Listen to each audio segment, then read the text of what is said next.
Welcome to Ike Comics Draw Process. I'm Ike. I'm going to draw page 34 of episode 2 of my comic First Sun and Sword. This page is going to have some nice medium shots with some dynamic action and then an establishing shot that's pretty large. So I'm going to be doing environment and perspective drawing on this page too. So I'll share my thoughts and techniques there, and I will process about my development as an artist in a way that hopefully helps you do the same. I revisited the script. As I draw the comic, undoubtedly, it comes to life for me, and I get new ideas, especially with how long it takes. For me, 1 page a week has been pretty consistent, but for a 90-page book or so, that's over a year. So to sit with a story for that long and bring it to life on the page, I think of ways of changing it and improving it and tightening it up. And of course, I can only do that for so long because as I finish pages, I write myself into a corner. But now was the time for me to go back to the script before I drew this page and figure out what needs to happen next and how I can really bring everything together. So you'll see me constructing the panel here. Notice the horizon line and the vanishing point. Okay, so I have a very low vanishing point. And this is so that the bull that's pulling them is huge on the page. I chose this angle so that you could see them behind the buffalo, I should say. You can see them behind it, being pulled by it. And I wanted to make sure you could still see their faces and the buffalo. The street is on a curve going up the hill over there. So I have a very tall hill. It's kind of exaggerated here. And that low vanishing point that all of the buildings are going to go to. As far as these buildings, I'm referencing an earlier panel in which I drew this angle to some degree. I think it's the last page. You'll notice that this buffalo is basically inside of a rectangular prism that I drew in perspective. So I've created this box 3-dimensionally, and then I draw the bull inside of that box so I don't forget where it's aiming and everything.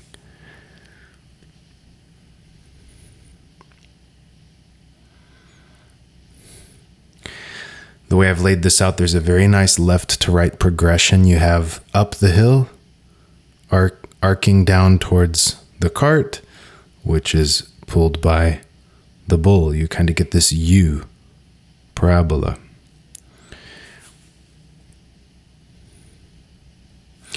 With the buffalo, I am looking at reference at this point, looking at different photos I find online of the buffalo. I didn't find very good ones, so I wasn't sure on the body structure I wanted to go for. So making it up to some degree. And some of the reason I'm erasing and redoing this is because it's so close to the ground. The bottom of this panel, I want it to be right there. I want the cart to be sitting on it and the bull on it. So with its legs bent up as it's running, how much room do I need for the legs? Where should the body be sitting? Trying to get that position just right. And throwing a figure in front of the buffalo that's a guy that's kind of leaning and trying to get out of the way. So I want to make sure that I throw in some crowd, make this place feel lived in. And I'm on to the next panel. A left to right, stretched out panel. The reason this is here is partly to let time pass. So I was thinking about drawing a panel. If you throw in more panels, it sort of stretches time. There's one perspective on that. I'm not totally bought into that view. I've mentioned it here before, but it might take longer to read. Might imply more time passing. So I'm considering multiple panels, and instead I've gone with just these really long horizontal panels, full width panels. And but I wanted time to pass nonetheless. I wanted to show that they have traveled a little ways. So I went with the long panel with them moving left to right to allow movement to be shown.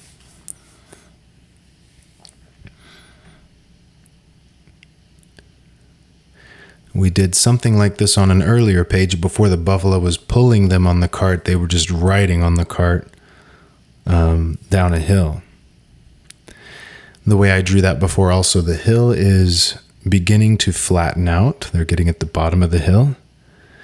And this is the pause or the end of this action that's been building, coming down the hill and so on. They're going to roll right up to a well or a pond that's right in a courtyard, a nice open space.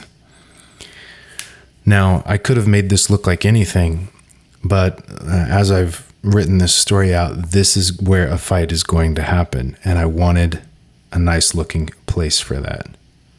So I've gone for a nice flat space with a nice wide streets, wide crossroad.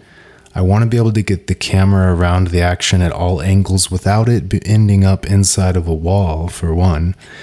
And I want it to be pretty easy to draw at any angle. So the buildings are going to be pretty blocky, pretty similar on each corner. And there's a little variation in the ground. So by putting the well in the center and a circular brick pattern around it with four short columns there, maybe to tie a horse to or something. But by putting that into the space there, I've created landmarks that will help the reader get a sense of where we're at in space as I move the camera around. If it had just been a flat space with nothing in it, it's not going to convey depth or landmarks of locations of like where we're turning and so on. I really like when the reader reads my books for it to feel like it's in a physical space. It's really there. And so that's why I designed the space to lend itself to that. And I made that up on the page, but that's what I'm thinking about as I do that, as I make those decisions. It is conscious thought on that.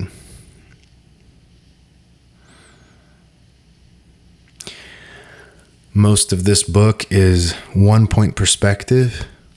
I do that most of the time. I find that it works pretty well. But not always.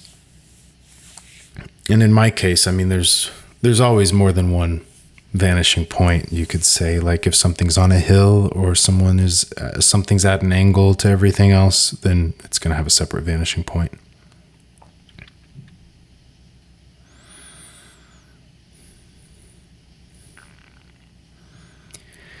Yeah.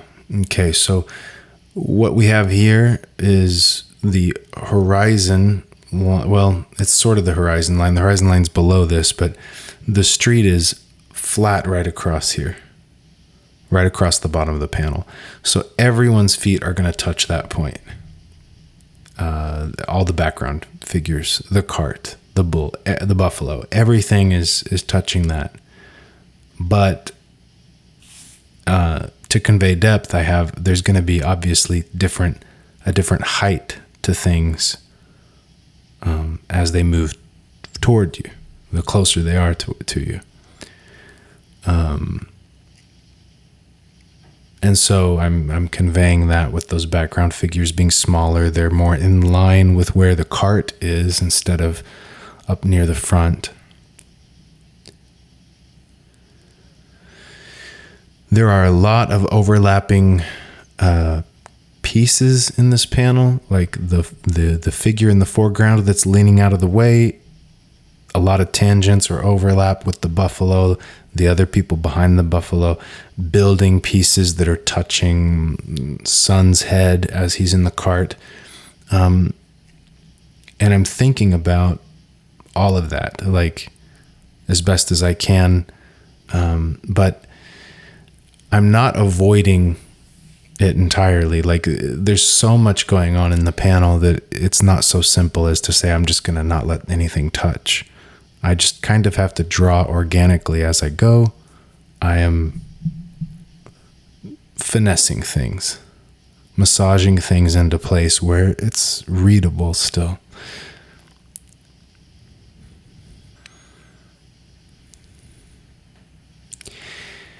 The clouds of dust, that's something that's a very personal choice when it comes to how you handle lighting and texture, and especially like dust and particles and solar flare and so on. It's a stylistic choice. It's conveying, something that has no line to it, something very, like a cloud. It conveys it with a line. So it starts to become more in the realm of gesture, of symbolism, and that adds, style. It's somewhat removed from reality when you start to put those things in. But it adds energy. It makes it interesting. And I try not to forget to do that. Like, you could show these guys running down the road and no dust cloud forming, no sparks or rocks flicking out from under the wheels. You don't have to add anything to imply that motion, but it does feel like you're implying more motion. It's a little more alive when you add those elements, when you make sure that your characters and that the action in the environment affects the environment.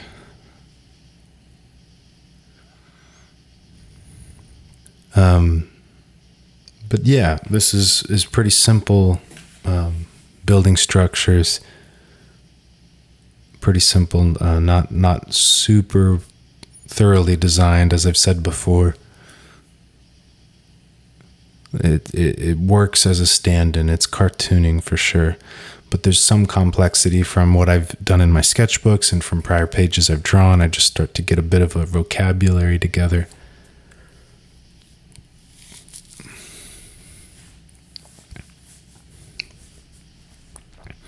I'm working out a little bit of detail on the stone, the bricks. At this point, the building was kind of large. It's kind of close up. And because it's just turning a corner and nothing's in shadow, nothing's like heavily in shadow there, I decided to use the stone structure of it as to convey the position better, the fact that we turned a corner there, and to function as like a pattern that in the background that helps add some weight and add some framing around our figures. So sometimes I, play with the details. Am I going to add, brickwork, stonework, columns and whatnot?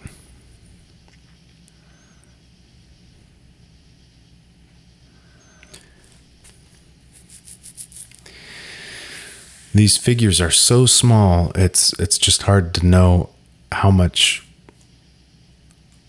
detail I want to give, how much care I want to give to how they look. I want them to have some character, and some, human form to them, but it doesn't have to be very good at that size.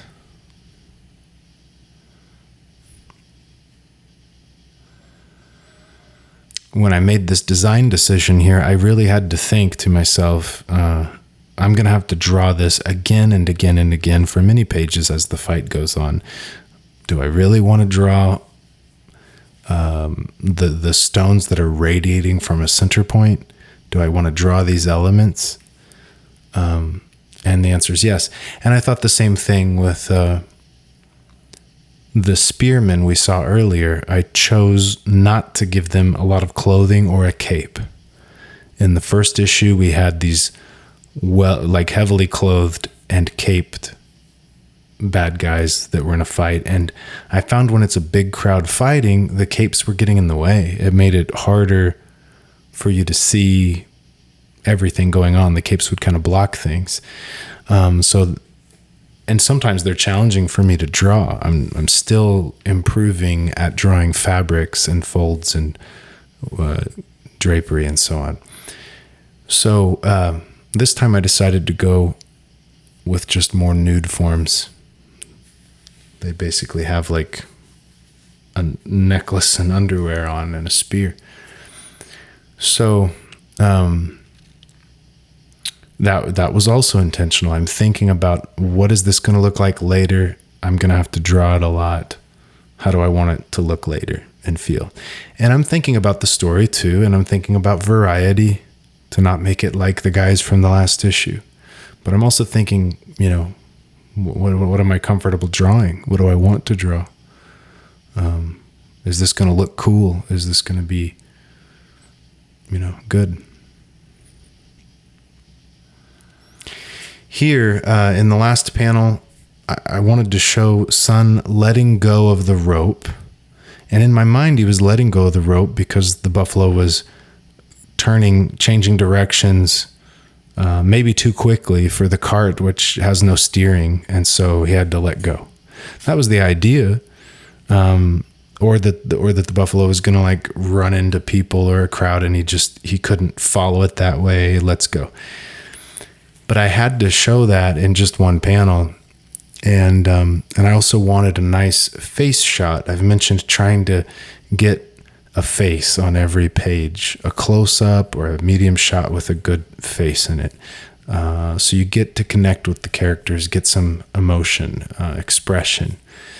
And so that's what that serves as there in the third panel. And I have him looking ahead the direction he's going, and you can see the rope. He lets go of it, or it falls out of his hand, and he's just reaching out to the left, letting the rope go off to the left. As he's looking ahead, though, going a different direction. So I was hoping that would make it clear enough, this change in direction of the buffalo and Sun, what he's doing when he lets go. In the last panel, you see the buffalo going off up into the right as Sun and Sword go down to the center of the panel. All right, so my pencils were still kind of messy, and I was thinking I could probably go straight to inks here, but just to be careful, I'm going to come in with an H pencil. So I already did a 4H, and then I went up to a 2H, and I went back one more time in that first panel with an H and made sure that I was happy with the details enough to start inking. Putting in the panel borders with an 08 micron, and then we'll be on to the inking with the nib G pen.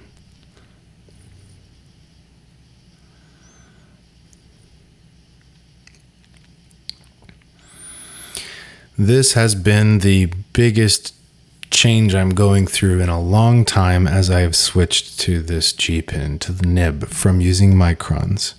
And with a more geometric and heavy blacks, think like Mike Mignola, it was a little bit more like that.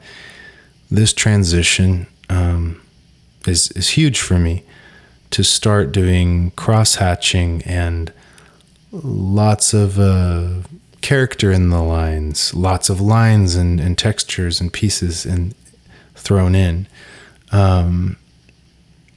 It's very organic, it's very loose, it's very rough and messy, and I'm very aware of that. Like, I know that I'm aware of more proper inking techniques than I'm using.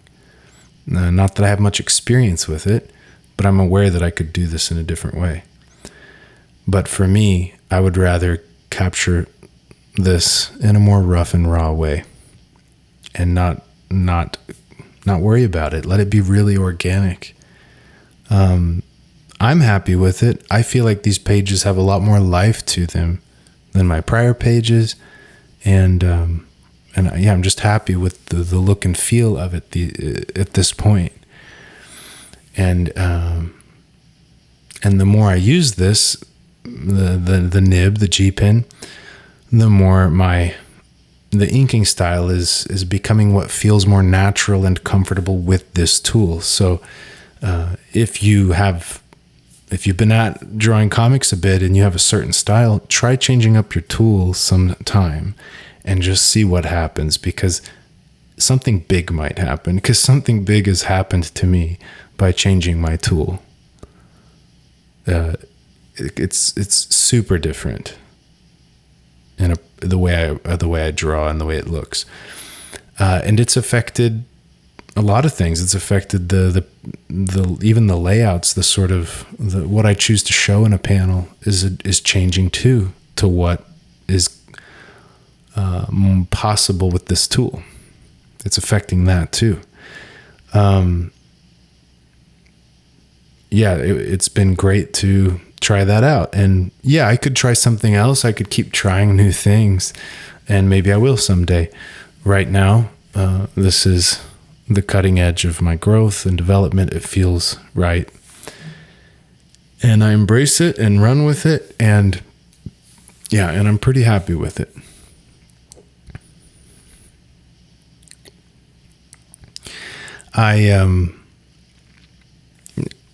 I know that I've mentioned it before, but my background figures tend to have to me, they're not alive enough.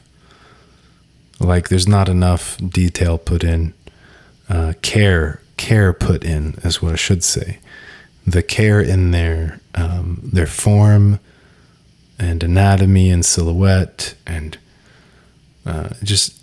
I'm rushing them a bit because they're just throwaway background people. And I'm trying to improve on that a little bit.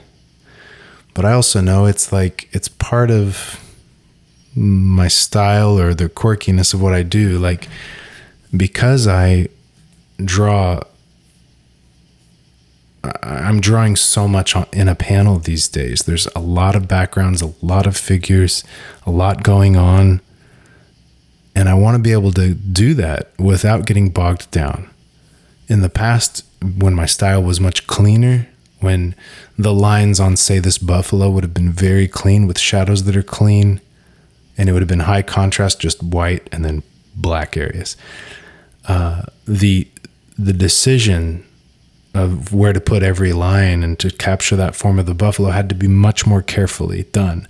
And the decisions on the background and where blacks would be placed had to be more carefully done, because it was in a more high contrast black and white style. So that made it difficult to execute pages like this. It would make it no fun to try to draw this, to capture all of these buildings and backgrounds and figures, and challenging to set up the shots to capture all this action without a lot of, let's say, areas that I can put in solid shadow. And because I have more layers of depth in the visuals, like visual planes. There's, like in this panel, there's a foreground, middle ground, and background, which is the front of the buildings. Let's call that the background. There's some small figures back there. But then even the buildings go back towards a vanishing point on either side, and that's even like, you could call that even another plane of depth. But yeah, the more going on at each plane, and when it's not in an environment that's easy to do in solid blacks with solid shadows, for example, like an indoor place or a cave or something, when it's outside, and it gets way harder to just throw a ton of stuff in black. And that's what made my style work, was the high level of black. Again, it bogged me down. It took away some of the energy and the fun of it. The energy that would be conveyed on the page and the fun I have that would be conveyed on the page. So I really think this is a healthier position. It's more fun the way I'm drawing it these days. And there's little improvements over time. I think these figures, they're a little bit more unique or detailed than in the last book, let's say.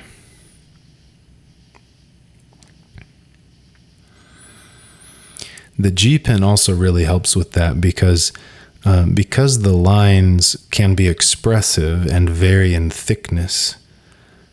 I can capture more character in smaller things. Like I can have just a little line that is meant to, like these people in the background.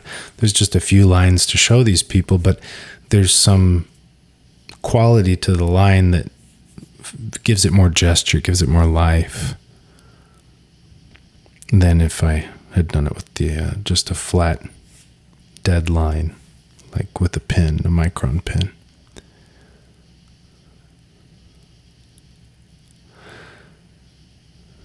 Okay. The something else I noticed about my art is that I would like my hands to have more character, to put a little more care into my hands of the figures, because really the hands and the face are the main things that are going to communicate, that are going to be expressive, and that people look to in comics. And yeah, the hands sometimes for me have been just a little, they just look like something, like they're just there.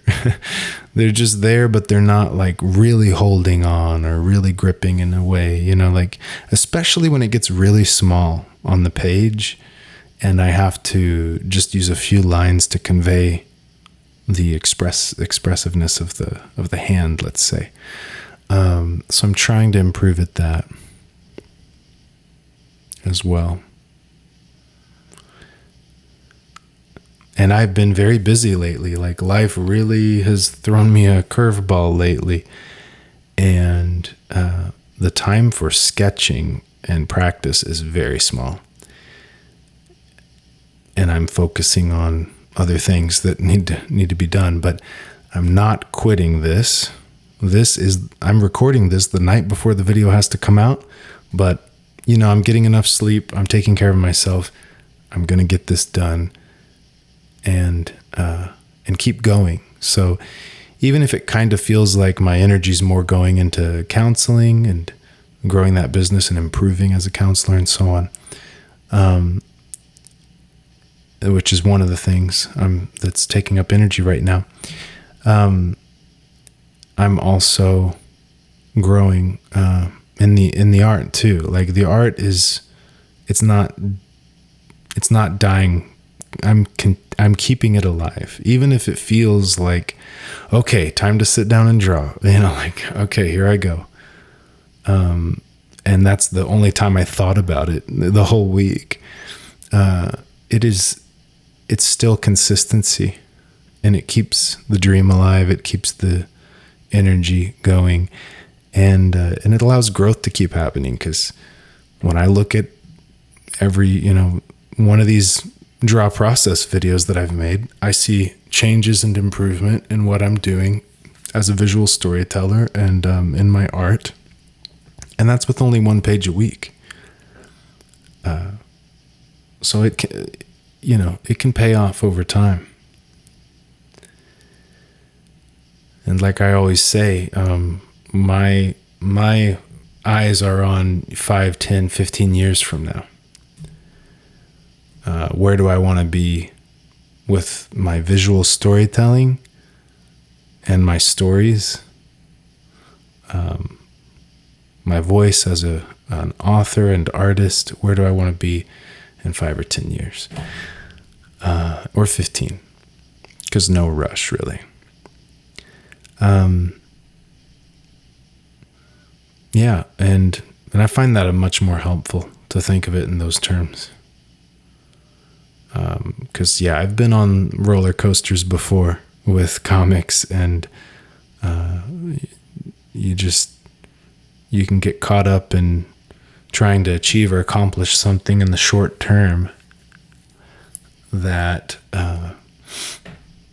is not the best for your long-term development. Just to be vague, I'll put it that way.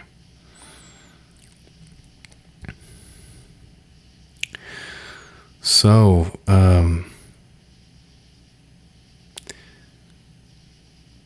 when it comes to stonework and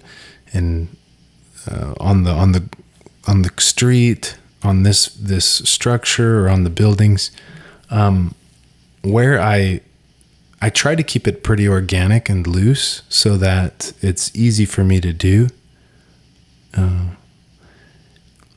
But I also have to be very careful about where I place it, and that's something you get better at over time. But you're just trying to follow, sort of the golden ratio. You're trying to follow where do you want the focus. Most of the energy, texture, lines on the page, detail, you might apply that to a focal point, to the where you want people to look.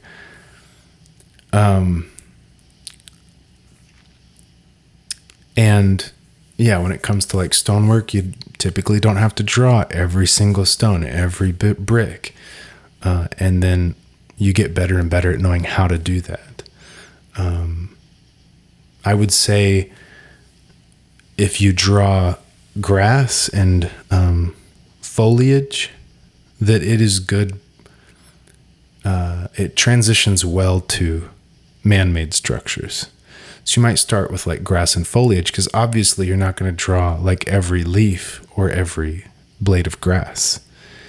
And you get a sense of how to convey it without drawing all of it, and how to, layer and group the clusters of leaves or the different like layers of the forest with different, you learn how to layer the scene with natural elements. And then when you do it with buildings, it's the same thing. And it's kind of easier because you're working with more simple shapes.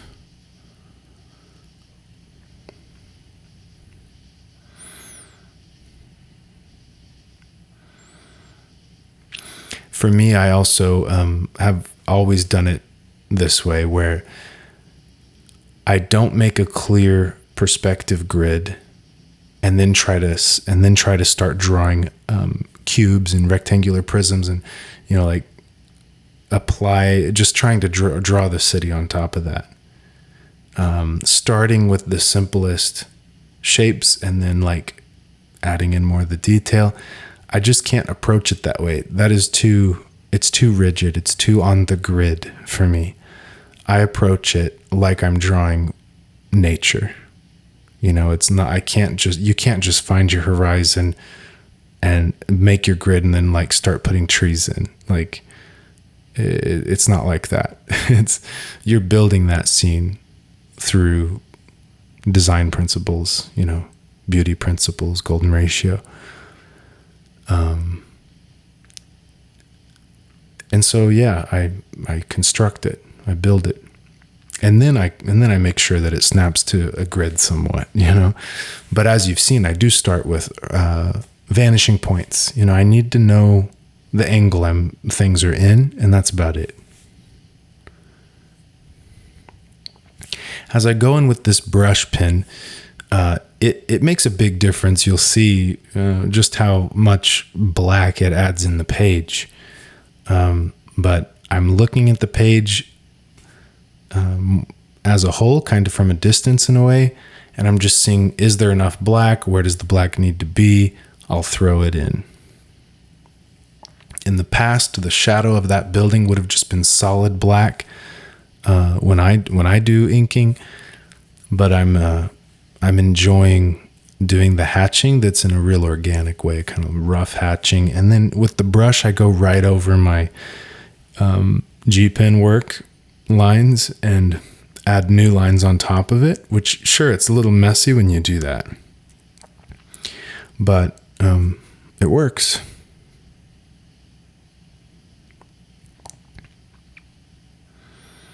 And this is a white paint pen that I go in with just to clean up a few things. And you'll see this, there's a figure here that I am adding a lot more black on. So this was just how much black do I want to add to try to separate him off the background and of the buffalo, to separate those two. And I wasn't sure, so I go back and forth a bit. But in the end, I think it worked. And the color helps with that. I use flat colors and then a lighting pass and a shadow pass to just help things pop a little more in sense of depth, really. And so, and some color selection. But the colors are mostly pretty neutral. And then I have a few sort of like, I push things towards red or blue or green, just like to highlight, really. As you can see here. So this guy, I gave him lighter skin tone so that he pops off of the buffalo more. Gave him the red so that he pops. Same here.